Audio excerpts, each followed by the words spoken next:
Good morning, Mom. Mom. Mom. I need to tell you something. Evelyn glanced at her watch, the wheels of her suitcase clicking against the marble floor. She stopped only long enough to adjust her earrings and smile faintly, that practiced smile she wore when time was slipping away. "Clara, whatever it is," Evelyn said, reaching for the handle again. "It'll have to wait. We'll talk when I get back from my trip. All right?" Her tone was calm but final. She leaned down, brushed a kiss across Clara's forehead, and the faint scent of her perfume lingered as she walked out. The door shut behind her with the soft, decisive click of departure, leaving Clara standing in the silence, her words still trapped in her throat. Before we continue the story, kindly hit the subscribe button and watch till the end, because this story will literally show you what is going on in our society today. In the city of Lagos, where money glitters like diamonds and silence buys peace, a 15-year-old girl named Clara lived with her mother and her stepfather, Chief Kingsley, one of the city's wealthiest men. Their mansion stood at the heart of Victoria Island, surrounded by tall gates, expensive cars, and guards who saluted at every passing breath. From the outside, the family looked perfect. But inside those walls, something dark and unspoken was eating through the air. Clara's mother, Evelyn, had married Chief Kingsley 2 years earlier, after losing her first husband. She believed she was giving her daughter a better life, a life where she would never lack anything. And indeed, Clara had everything a young girl could dream of. Expensive clothes, the best schools, even her own driver. But what she didn't have was peace. Chief Kingsley was a man of power, a man whose name made even politicians tremble. He smiled on TV, donated to churches, and sat in the front row at charity events. But when the cameras turned off and the lights dimmed, he became a monster. It started one night when Evelyn traveled for a business seminar in Abuja. The house was quiet. Clara was in her room doing homework when he walked in. His cologne filled the air, and his eyes carried something she had never seen before, something that froze her blood. She tried to run. She tried to scream, but his hand was faster. That night, Clara lost her innocence. And when morning came, she was forced to greet him as Daddy again, as though nothing had happened. Weeks passed, then months, and then years passed. Each time her mother traveled, the nightmare returned. She told the housemaid once, but the woman begged her never to speak. "That man can destroy your life," the maid whispered. "Keep quiet and pray." But prayer didn't stop the pain. And one morning, as Clara looked in the mirror, she saw what fear had done to her. She was only 15, but her eyes carried the exhaustion of a woman twice her age. Then the unthinkable happened. She missed her period. First, she thought it was stress. But as the days turned to weeks, her stomach began to change. Panic gripped her chest. She hid it as long as she could, wearing oversized sweaters, walking with her head down. But the truth doesn't stay buried forever.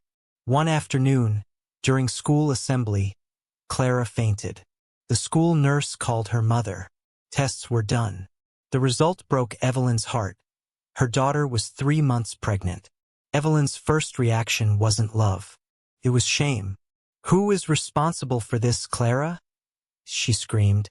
But Clara was silent. She couldn't find her voice, because how could she say the name of the man her mother called husband? When the news spread around school, the gossip began. Her classmates mocked her. Some laughed behind her back. Others called her names. "Small girl way no fit, keep leg close." The whispers followed her everywhere. Teachers avoided eye contact. Neighbors judged her mother. The mansion became a prison of gossip and disgrace. Evelyn, desperate to save her reputation, sent Clara away, far from the city, to live with a distant aunt in the outskirts of Badagry. "You'll stay there until this is over," she said coldly, not even looking her in the eye. For 9 months, Clara suffered alone. The aunt barely fed her. The community looked at her like she carried a curse. She slept on a thin mat, cried herself to sleep, and prayed every night for a miracle. for someone to believe her. Then came the day of delivery. The pain was like fire. She screamed through every contraction. The midwife shook her head. Something wasn't right. The baby's head was too big. Hours turned into a lifetime, but Clara refused to give up. At dawn, after a stormy night, a baby boy was born. But the baby had just 2 fingers. The room went silent. The women looked at one another, some in pity, others in fear. "This child is strange," one muttered. "Maybe it's a punishment," another whispered. But Clara didn't care. She held him close, tears streaming down her face. "You're mine," she said. "You're the only thing I have left." Days later, people in the neighborhood began calling the baby names: Big Head, Spirit Child, Abomination. Some said she should throw him away. Others said the child was cursed. But Clara only saw innocence. She named him Joshua, meaning God saves. But life didn't get easier. Feeding him was a struggle. She had no money, no support. Sometimes she would sit by the roadside, breastfeeding while tears rolled down her face. Her aunt eventually threw her out. "You and that thing you call a child will not bring curses to my home," she shouted. Clara ended up on the streets. She slept under bridges, begged for food, and used old clothes as diapers for Joshua. People passed her by. Some gave her coins, others insults. But every night, as she watched her baby sleep, she whispered, "I will not die here. You will not die here." Months passed. The baby grew, his head still unusually big, attracting stares everywhere they went. Some children ran from him. Others pointed and laughed. But Clara had learned not to cry anymore. Pain had become her second skin. One evening, while sitting by a supermarket, an old woman approached her. She was dressed simply, with kind eyes. She handed Clara a piece of bread and said, "I see you every day, my child. You carry more than your age can bear. Come with me." That night, the woman took her home. A small house filled with love and prayer. Her name was Mama Esther, a widow who ran a small orphanage. For the first time in years, Clara slept in a real bed. Joshua had milk, warm clothes, safety. Mama Esther listened to her story, every word, every tear. When Clara finally mentioned the name Chief Kingsley, Mama Esther froze. "That man?" she whispered. "The one always on TV giving scholarships to girls?" Clara nodded. And that's when Mama Esther said something that changed everything. "Silence keeps evil alive, my daughter. You must speak." Took weeks for Clara to gather the courage. But one morning, with Mama Esther's help, she walked into a police station holding Joshua in her arms. She told them everything: the abuse, the threats, the pregnancy, the abandonment. At first, the officers doubted her. "You're accusing a powerful man," they said. "Do you have proof?" But Mama Esther refused to be silenced. "This girl deserves justice," she said. "You will take her statement." News spread like wildfire. Chief Kingsley accused of raping minor. His mansion became a battlefield of reporters. His wife, Evelyn, fainted on live television when she heard the name of the victim, her own daughter. And that evening, as the police arrived at the mansion with warrants, Chief Kingsley's empire began to crumble. When Evelyn saw Clara again, standing by the gate with her child, her world shattered. She fell to her knees, weeping uncontrollably. "Why didn't you tell me?" she cried.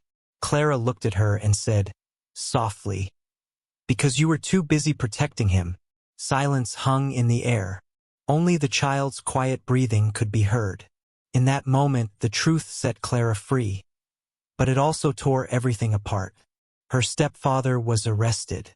His companies frozen. The world saw the mask fall from his face. Months later, Clara was invited to speak at a youth conference organized by women's rights activists. She stood on stage, holding Joshua in her arms. His head still large, but his eyes bright and alive. "My name is Clara," she said. I was only 15 when my world ended. But this child, she looked at him and smiled.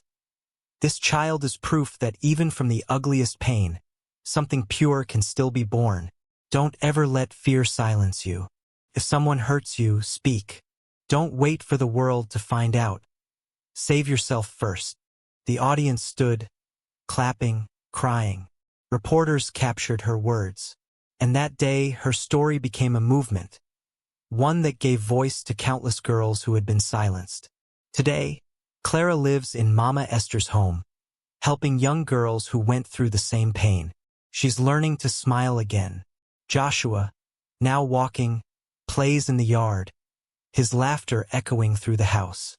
Life didn't give her a perfect ending, but it gave her courage, and that courage was more powerful than the man who once broke her.